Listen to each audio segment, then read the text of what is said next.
Welcome back everybody, my name's Nick930 and this is my review for the latest Battle Royale game, Fear the Wolves.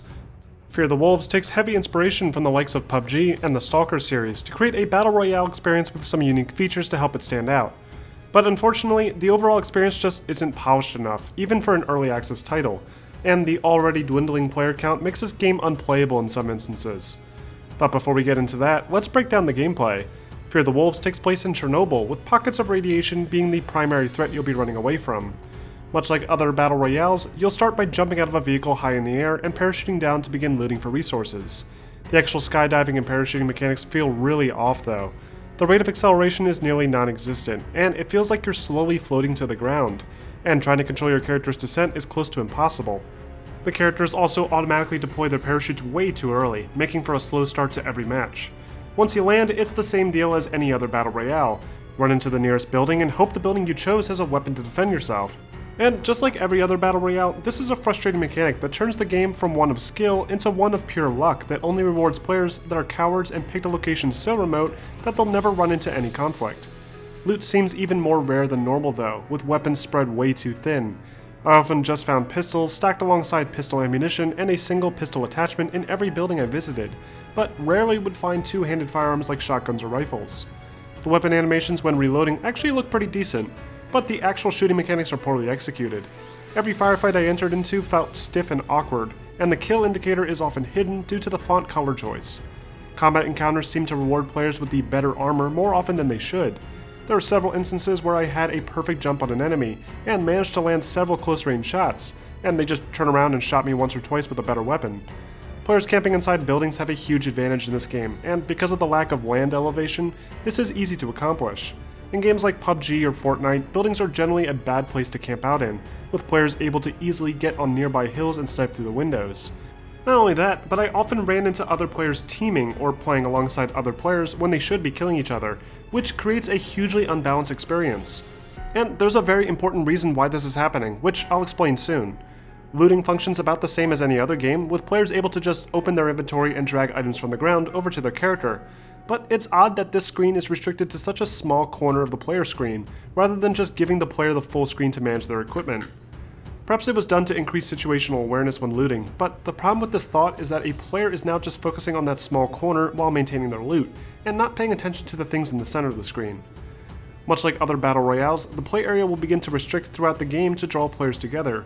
But unique to Fear the Wolves is a strange checkerboarded radiation zone, rather than the traditional closing circle. Random patches of the game map will occasionally become heavily irradiated, forcing you to move closer to the center to avoid being killed off. What's interesting about the radiation zone is that you can actually survive a long time if you're prepared for them.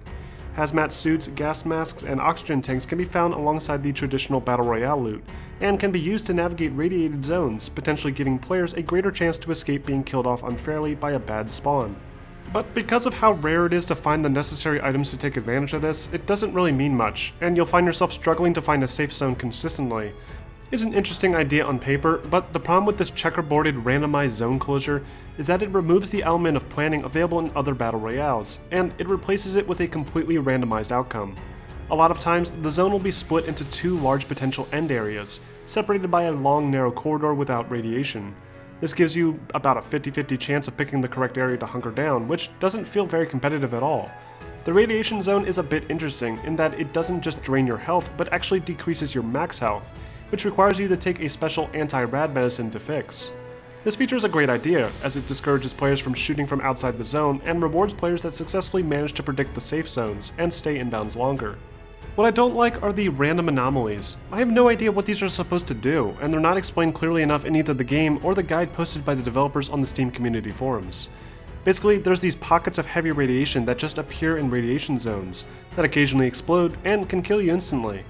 But there was one instance where I was driving alongside another player and out of nowhere my radiation spiked through the roof, and it killed me without even giving me a chance to react.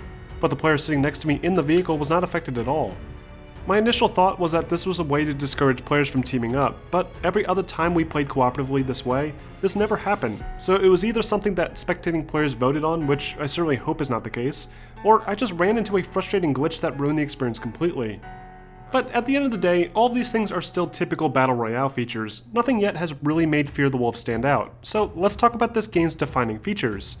Fear the Wolves puts a heavy emphasis on its environment in addition to spectator input. When a player dies, they join a pool of other dead players and can vote on environmental effects like the type of weather to influence what happens to survivors. This concept is an idea borrowed from various Twitch input titles, where audiences can directly interact with a game streamer. This concept sounds cool, but it ends up hurting the overall experience to some degree. Having players just change the weather from foggy to clear out of nowhere takes away from the semi-realistic atmosphere set up by the game world, and the negative effects of things like increased heat or heavy rain are just annoying rather than a fun challenge.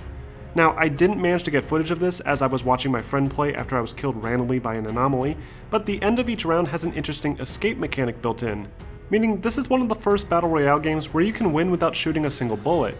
As long as you can reach the helicopter and climb a rope to safety before anyone else, you can win the entire game, which I think is a great feature that I wouldn't mind seeing implemented in other games in the future. And then we get to the game's main selling point, the wolves. You'd think a game with wolves in the title would feature a bigger emphasis on them in the actual gameplay, but they're probably the most last-minute feature I've ever seen thrown into a game. They're incredibly rare and have poorly scripted AI that will often get confused and run into circles. They take a few rounds to kill and can easily be fooled by climbing into a vehicle, where you can then just run them over as they howl at you. Now, the idea behind them is a good one. Having environmental NPCs to fight in a Battle Royale game is a great idea to help remove those boring, empty runs across the map. But this feels like it's poorly executed in its current state and needs to be expanded upon. And calling your game Fear the Wolves when there's absolutely nothing about these wolves that are even scary just seems like a poor decision. Next, we need to talk about the matchmaking. This is hands down the biggest reason why I can't recommend this game in its current state. Just like every other new, independently developed Battle Royale game, this game's player count is insanely low. There's less than 100 players playing this game in the entire world, meaning your chances of finding a match are slim. After waiting at a matchmaking screen for several minutes, the game eventually asked if I wanted to switch to European servers instead, sacrificing good connection for a chance to even play. Thankfully, this helped me get into a populated game, with the bare minimum 40 players finally joining after a few minutes. And this stayed the case for the next hour or so, as I was able to consistently find matches, within a minute or 2 minute time frame. But an hour later, this changed, as European servers saw a decline in population, and the North American servers were suddenly populated. This doesn't hold true for the duos or squad queues, however, so when I tried to invite a friend to play with me, we were stuck in a permanent matchmaking queue, making the feature completely unusable. There was a way around this though, as we were able to both join together in solo queues, and were able to consistently get into the same match as each other, teaming up and completely breaking the game's balancing by double teaming other players. As I mentioned earlier, this is a huge problem with the game. You'll often run into groups of players doing the same thing, and it can make the experience unplayable if you're going up against a group of skilled players. And finally, we need to talk about the visuals and performance. Both are just terrible. I know it's early access, but this just feels really sloppy. Character animations are stiff and movement just doesn't feel smooth, with no vaulting animations built in and bad movement transitions. Lighting is half-baked and textures are low res. The Steam store page has completely fabricated screenshots to help sell the game that, if you look closely, are clearly concept images that absolutely should not be used as promotional material, as they are clearly misleading. The game's physics are laughably outdated, especially the vehicles. The vehicles quite literally feel like the ones in Battlefield 1942, with loose handling and stiff controls. And performance is miserable, especially on mid-range machines.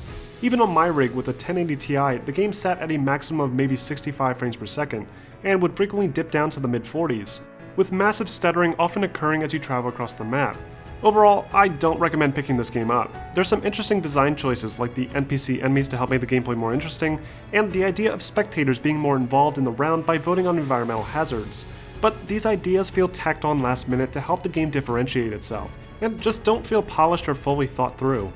The game has some major issues that need addressing if it plans to stay competitive with the swarm of other more successful Battle Royale titles, and until then, you're better off trying something else. I hope you guys enjoyed this review, and if you'd like to see more videos like this, don't forget to like and subscribe for more videos like this posted every week.